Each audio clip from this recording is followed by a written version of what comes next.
ప్రభుత్వ ఉద్యోగులకి రిటైర్మెంట్ ఏజ్పై 2 ఏళ్లు రద్దు మంత్రి క్లారిటీ అనే ఒక సంచలన బ్రేక్ న్యూస్ మనకి ఇప్పుడే రావడం జరిగింది ఫ్రెండ్స్. సో దానికి సంబంధించిన పూర్తి డీటెయిల్స్ మీకు చెప్పడానికి ఈ వీడియో అయితే చేస్తున్నాను. సో వీడియో స్కిప్ చేయదండి, అప్పుడే నేను చెప్పే సమాచారం మీకు అర్థమవుతుంది. మన ఛానల్ని ఫస్ట్ టైం చూస్తుంటే ఖచ్చితంగా ప్రతి ఒక్కరు సబ్స్క్రైబ్ చేసుకోండి. అప్పుడే ఇటువంటి ఇంపార్టెంట్ అప్డేట్స్ అప్పటికప్పుడు పొందవచ్చును. అలాగే మీకు వీడియోని తప్పకుండా లైక్ చేయండి. చాలామంది లైక్ చేయడం మర్చిపోతున్నారు. ప్రతి ఒక్కరు లైక్ చేస్తారని చెప్పి ఎక్స్పెక్ట్ చేస్తున్నాను. ఈ వీడియోకి 1000 లైక్స్ ఎక్స్పెక్ట్ చేస్తున్నాం. మరి చూద్దాం ఎంతమంది లైక్ చేస్తారు. సో లేట్ చేయకుండా టాపిక్లోకి అయితే వెళ్దాం. రిటైర్మెంట్ ఏజ్ అని చెప్పి మెయిన్ టైటిల్ చూసుకున్నాం. ప్రభుత్వం అయితే ఈ యొక్క రిటైర్మెంట్ ఏజ్కి సంబంధించి స్పష్టత అయితే ఇవ్వడమే జరిగింది.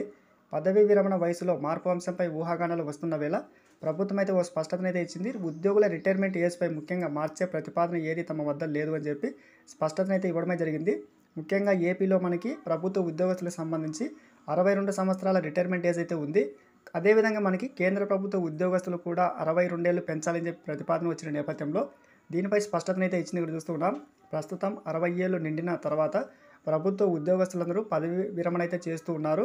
సో ముఖ్యంగా ఏపీలో మాత్రం 62 సంవత్సరాలు అయితే ఉంది. దీనిపై కూడా మనకి ఏపీ ప్రభుత్వం పునఃసమీక్ష చేస్తాము అని చెప్పి మనకి స్పష్టతనైతే ఇచ్చింది.